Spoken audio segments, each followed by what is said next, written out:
Estaba un poco mirando la perspectiva de la integración americana, los planteamientos de Bolívar. Entonces, digamos que surge un poco la pregunta cuáles eran las fronteras en esa época, digamos. Estamos hablando de que, y es un planteamiento que yo tengo, es que las propuestas de integración de Simón Bolívar no pasaban por las fronteras o no pasaban por la integración fronteriza, y por tanto es muy difícil pensar o hablar de integración fronteriza en época donde las fronteras no existían, o realmente las fronteras, además no iban más allá de los imaginarios cartográficos de Bolívar mismo, ¿sí?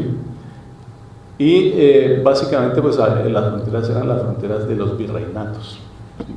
Y estamos hablando en este caso de que sí había una clara, más o menos una delimitación, digamos, muy gruesa, muy burda de lo que era una delimitación fronteriza. Era en la región amazónica, por ejemplo, pues la diferencia era los límites del virreinato de Lima con el virreinato de Nueva Granada, ¿sí? Y allí, en esa época, pues, por ejemplo, cuando se crea la Gran Colombia, la distancia entre los tres pueblos que se unieron, o los tres países que era Colombia, Venezuela y Ecuador, pues ¿qué eran esos tres países? Pues era Bogotá, Quito, Caracas, en medio de unos espacios totalmente desintegrados, digamos, para efectos de comunicaciones desarticulados. Entonces era muy difícil, bueno, cuáles serían incluso las fronteras de esos tres estados cuando se desintegra la Gran Colombia. Pues era algo que realmente no era materia de preocupación, de gran preocupación por las élites de la época. Entonces, además, realmente las fronteras nuestras con nuestros vecinos se vienen a delimitar, a perfeccionar, es básicamente en el siglo XX, ¿sí? Estamos hablando de 1920, 1930, y hay un proceso desde 1900, cuando se crea la delimitación entre Bolivia y Brasil, que no es más que la lucha de unos caucheros, o sea, extractores de caucho natural, y que triunfan sobre un precario ejército boliviano. Digamos que esa frontera se delimitó en 1903. Posteriormente siguen las repúblicas andino-amazónicas con Brasil, delimitan sus fronteras, y es un proceso que continúa, incluso pasa por varias guerras o conflictos, y todavía apenas hace 20 años Ecuador y Perú definieron su frontera amazónica, digamos, por dónde pasaba el límite, ¿cierto? Entonces, en ese sentido, incluso sí había una percepción, y la única intervención que hubo de Simón Bolívar fue cuando los peruanos, en 1822, apenas se dio la independencia, ellos citaron a elecciones en las provincias amazónicas, y citaron elecciones en la banda norte del río Amazonas, y Bolívar les planteaba que este territorio de la banda norte del río Amazonas, tal vez por aquí tenemos un mapa, estamos hablando, este es el río Amazonas, la banda norte del río Amazonas es arriba de estas poblaciones. Perú citó a elecciones en las poblaciones ribereñas, Bolívar le dijo, no, todo esta es la frontera y forma parte de la Gran Colombia, ¿cierto? Pero era una percepción, digamos, que tenía que ver con el ordenamiento de los virreinatos y los límites de los virreinatos. Entonces, hacia 1910, 1920 se encuentran los frentes extractivos de caucheros o siringueiros o extractores de borracha, el látex, las gomas elásticas, que se encuentran, que vienen procedentes de Brasil, del nordeste brasilero, con los colonos y con los extractores que vienen de los Andes, que van bajando y se encuentran en algún momento. Entonces hay una relación. En esta época realmente no había delimitación fronteriza todavía. El periodo colonial terminó sin delimitación fronteriza. Teníamos algunos rudimentos de fronteras en términos de pueblos, de colonos, de colonizadores, presencia militar de algunos rudimentos también porque los ejércitos estaban en ciernes. Colombia apenas hasta 1907 tiene un ejército propiamente nacional, ¿cierto? Entonces, en esta época, digamos que había esa indefinición de las fronteras se sigue aplazando y cuando se da el boom del caucho, ustedes saben que de la Amazonia salió casi todo el caucho natural que alimentó la revolución industrial, ¿sí? de todo el mundo, casi más del 95% del caucho salía de allí. Entonces hay las casas comerciales alemanas, inglesas, realmente son las que se hacen dueñas de los territorios, del territorio, y son las que subordinan a los estados en el proceso de delimitación de naciones. Entonces realmente hay un aplazamiento de la delimitación de las fronteras y de la definición de las fronteras en la región amazónica. Digamos, un obstáculo, ese proceso se sigue aplazando, además del caso que mencioné de Bolivia y de Brasil. En los otros casos, estoy hablando de Colombia con Ecuador, Colombia con Brasil, firmó un convenio en 1907, lo perfeccionó en 1928, que es donde tienen los actuales límites. Colombia con Perú firmó un convenio en 1922, Perú lo firmó en el 1928, cediéndole a Colombia un territorio, el acceso al río Amazonas, que no lo tenía, o por lo menos lo tenía disputado, ¿sí? Y eso fue lo que originó la invasión por parte de peruanos a Leticia y lo que se llamó el inicio del conflicto de la guerra del 32, que más que una guerra es realmente un conflicto. Es muy difícil hablar de guerra, ¿cierto? Por lo menos la mayor parte de los académicos están de acuerdo en que eso no se puede llamar una guerra realmente. Y surgen, digamos, también las primeras dificultades ya de un proceso, de una delimitación real de nuestros países. Hay posteriormente un periodo que vamos a hablar entre el 32 o sea, entre las dos guerras. Esta guerra o este conflicto que involucró a la Amazonia, ¿sí? Sobre todo no solamente a Colombia y a Perú, pero también a Brasil. Brasil fue un actor importante, aunque no como partícipe del conflicto, pero sí como mediador y como acompañó todo, digamos, el proceso de negociación también. Y en este caso vemos los primeros retos que se le dan a Colombia cuando se le vuelve a entregar el territorio que había sido invadido. Se le vuelve a entregar el territorio y empieza el esfuerzo del Estado colombiano por construir la frontera. Y es cuando se presentan los primeros conflictos, o el primer posconflicto, porque cuando en el 30 se le entregó la frontera y en el 32 la invadieron, ¿sí? Se entregó una porción del territorio y hubo el experimento colombiano de inventarse un Estado en la frontera. O sea, lo que llaman por ahí Hobsbawm, entonces la invención de la tradición. Ahí, ¿cómo lo hizo Colombia? Eso es muy importante porque tiene relación con lo que está pasando hoy, ¿sí? Después de que además fue un conflicto muy corto realmente, 1932, noviembre, y al año siguiente, 8 meses, ya se había devuelto de nuevo este territorio a Colombia. Y entonces empieza, digamos, ya en firme un proceso de nacionalización que yo denomino nacionalización sin nacionales. ¿Por qué? Porque la mayoría de la población que vivía en toda la frontera y en Leticia era población peruana. En primer lugar peruana, pero no todos tenían tampoco una adscripción ni sentimientos de identidad con lo peruano, ¿sí? Porque la mayoría de la población era indígena, ¿sí?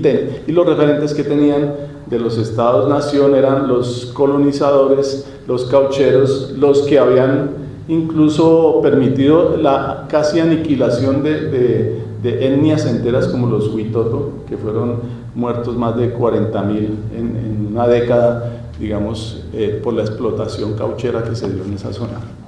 Entonces, cuando se le entrega el territorio a Colombia, pues había un reto nacionalizar ese territorio. Entonces, ¿qué pasó ahí? Fueron los primeros errores en el sentido de que Colombia, la única perspectiva que tuvo fue como para las élites colombianas, los indígenas no eran objeto y no eran sujetos de nacionalidad y tampoco de ciudadanía, o mucho menos de ciudadanía. Pues realmente dijeron, no, aquí hay que poblar con nacionales el territorio y empezaron los programas de colonización militar. ¿Con base en qué? En el desconocimiento de la población indígena y la gente que vivía en las fronteras. Y eso así transcurrieron la primera década, digamos, de gobierno colombiano en la frontera. Posteriormente se da lo que se llama el segundo auge cauchero, o sea, después de que en 1910 los precios del caucho se van al suelo, empiezan a producir las plantaciones del sudeste asiático, a producir el caucho que antes se producía en la Amazonia. Entonces, en 3 minutos no voy a poder, pero vamos a ver. Entonces, se da ese proceso, las plantaciones, la extracción de caucho en el Amazonas, que era el caucho silvestre, ¿sí? Se termina, los precios del caucho se van al suelo y empiezan a producir en el sudeste asiático caucho. En el segundo auge cauchero, estamos hablando de la Segunda Guerra Mundial, se da cuando los japoneses ocupan las áreas de producción de caucho y los norteamericanos dicen tenemos que volver a sacar el caucho amazónico para sostener la industria de guerra, ¿sí? Las llantas de los aviones, los tanques, etc. Entonces se da el segundo auge cauchero y Estados Unidos, digámoslo así en términos para resumir, se adueña de no solamente de los recursos amazónicos, sino del caucho, la balata y todos los que tienen que ver con la guerra. Hace convenios con 14 países, incluido México, todos, para producir todo el caucho y comprar todo el caucho y controlar el caucho, pero también para controlar todas sus economías. Entonces las fronteras, ¿qué pasaba con las fronteras? Que la frontera por segunda vez también se ve subsumida, incluso había la compañía, la Robert Development Company o la Chicle Development Company, etcétera, eran las que hacían y deshacían en las fronteras, desconocían la frontera. Los aeropuertos que se colocaron en las zonas de frontera, pero eran aeropuertos que se comunicaban directamente con Miami, etcétera, para extraer el caucho, pero realmente hay un desconocimiento también, digamos, del Estado allí. Fin de la guerra, fin del boom, vuelve a haber una crisis económica en la Amazonia, todas las promesas de los norteamericanos de que la selva se iba a desarrollar, etcétera, todo eso se va para el tacho de la basura, como dicen, y vienen otros procesos, digamos, más importantes, pero desaparece otra vez el sueño de desarrollo que hubo en la Amazonia, que uno no sabe también si fue para bien o para mal. Afortunadamente, todavía la región amazónica pues tiene una gran porción de selva amazónica más o menos en buenas condiciones.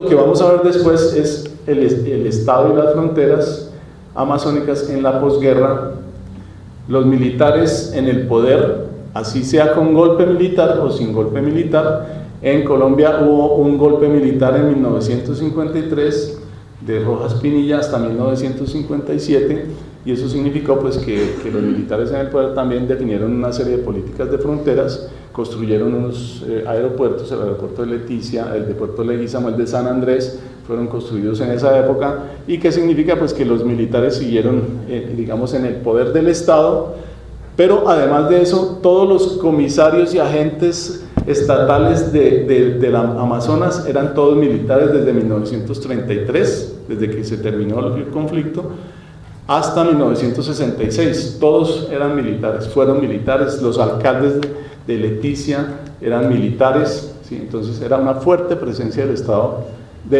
pero de un Estado militar con subordinación de todo tipo de políticas, para no hablar de integración económica, etcétera, pero los militares definían, digamos, que era lo que se hacía allí. Y por el lado brasilero era algo similar.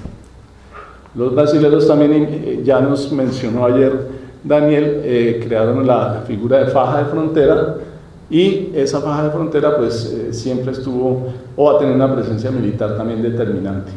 Entonces ahí ha habido, digamos, para resumir todo esto, entonces los militares han tenido una muy fuerte presencia y han definido las políticas, digamos, de frontera. Incluso en la época después de las reformas, que ya vamos a mirar un poquito ya como concluyendo, las reformas que se dieron en estos tres países, reformas que incluyeron la frontera o lo fronterizo o las políticas de frontera, lo que vamos a ver es que el estamento militar y los militares y los ministros de defensa, etcétera, y los ministerios de defensa teniendo un poder absoluto muy grande en toda en toda la región amazónica.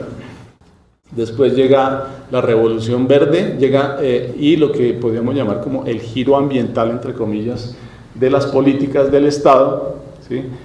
Vemos que hacia finales de la última década del siglo XX hay una relación, unos cambios y unas reformas políticas, estamos hablando de 1988, posteriormente a la época de las dictaduras militares en Brasil, se presenta una reforma constitucional, se supone que con un carácter más de democratización, de descentralización, ¿cierto? Pero que todavía mantiene el control de la faja de frontera, lo mantiene para el Ministerio de Defensa en una articulación directa con el Ejecutivo. Eso es una política de militarización que sigue muy fuerte.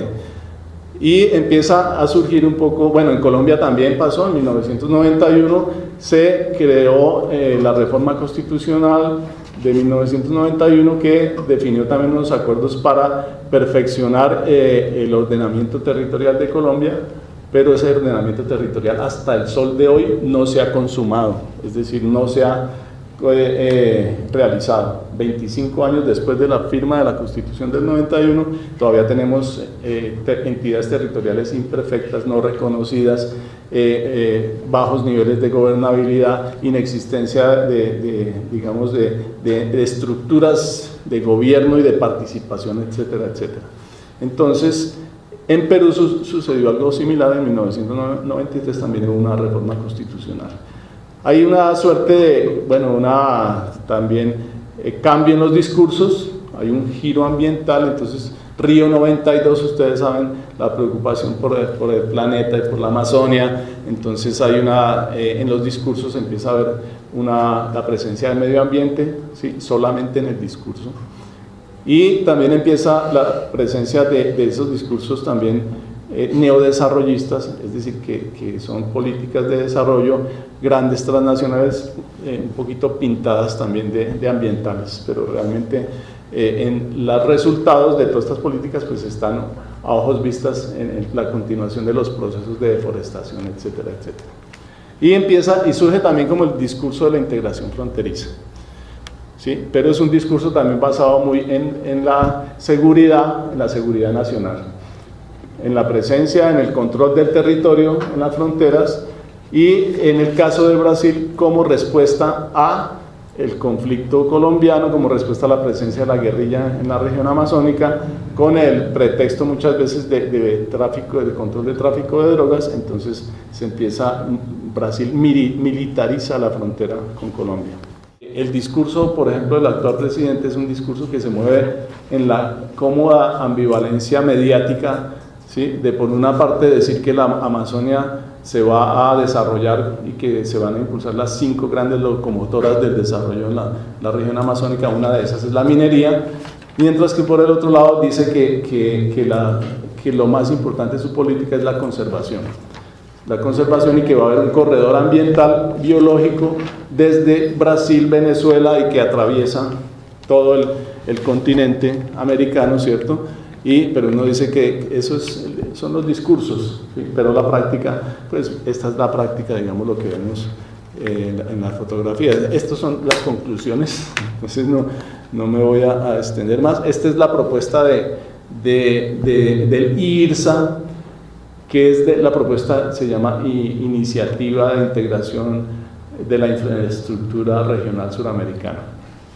Todo lo que ustedes ven allí es la comunicación del Atlántico con el Pacífico. ¿Para qué? Para extraer todos los recursos, y para extraer los recursos forestales, las resinas, etcétera, etcétera, la minería, y llevarlos, pero no para integrar las fronteras, no para integrar a los pueblos de las fronteras. Si ustedes ven los trazados que están haciendo esas grandes empresas, ¿sí? Es para ampliar el canal del río Putumayo, para sacar los productos, y uno dice, y la gente que vive al lado y lado de cada, ¿están pensados los puertos de conexión entre esas gentes? Absolutamente. O sea, no son propuestas de integración transfronteriza, que es un poco lo que yo llamo la atención al comienzo, de diferenciar integración latinoamericana, pero eso no significa necesariamente integración fronteriza. Entonces, realmente, ¿cuál es la situación actual? Es que hay también unas expectativas muy fuertes con esto de las negociaciones de paz, ¿cierto? Entre la guerrilla y el gobierno. No voy a explicar, es un proceso bastante complejo, cuál ha sido el impacto del conflicto colombiano en las fronteras. Ustedes supieron la noticia pues, de la muerte de Raúl Reyes, porque estaba en territorio ecuatoriano y estaba además ejerciendo una cosa que se llama la política de fronteras de las FARC. Ellos en uno de los frentes, de las reuniones del secretariado, por ahí en la 7ª conferencia, definieron una política de fronteras. Entonces uno dice, es curioso, ¿no? La guerrilla que define políticas fronterizas, las universidades definen políticas fronterizas y el Estado, que bueno, el Estado sí creó una política de fronteras en el 95, la ley 191, pero es una ley que no ha tenido implementación, que ha sido realmente un fracaso y que muestra cuál es también la distancia entre políticas o leyes, normas y la práctica en las fronteras. Entonces realmente, ¿cuáles son los retos que existen? Es primero la compatibilización de las políticas públicas de fronteras entre los 3 países. Son 3 legislaciones distintas, 3 maneras de acercarse a la frontera distintas, cada una con una concepción con definiciones distintas de las cosas, ¿sí? El límite de las políticas binacionales, ¿qué significa? Ese mapa que les mostré con unas fronteras, tal vez está aquí más claro los pueblos de frontera. Esta es una frontera de 3 países y la influencia brasilera se siente hasta acá, hasta Puerto Leguízamo, y la gente cruza por allí y resulta que las políticas son binacionales, no son trinacionales. Entonces el CIF, la zona de integración fronteriza de Colombia y Perú, es de Colombia y Perú, pero no de Brasil. Las comisiones binacionales son binacionales, pero no son trinacionales. Entonces siempre que hay reuniones binacionales, dicen, bueno, ¿y dónde están cuando es con Colombia, con Brasil y Colombia, ¿dónde están los peruanos? No, es que ellos como no forman parte de esta comisión, o viceversa, ¿cierto? Entonces, una de las principales críticas que tenemos nosotros es que no puede haber nunca una verdadera integración fronteriza en una frontera que es de 3 si solamente hay 2, ¿no? Es una cosa como elemental, digamos,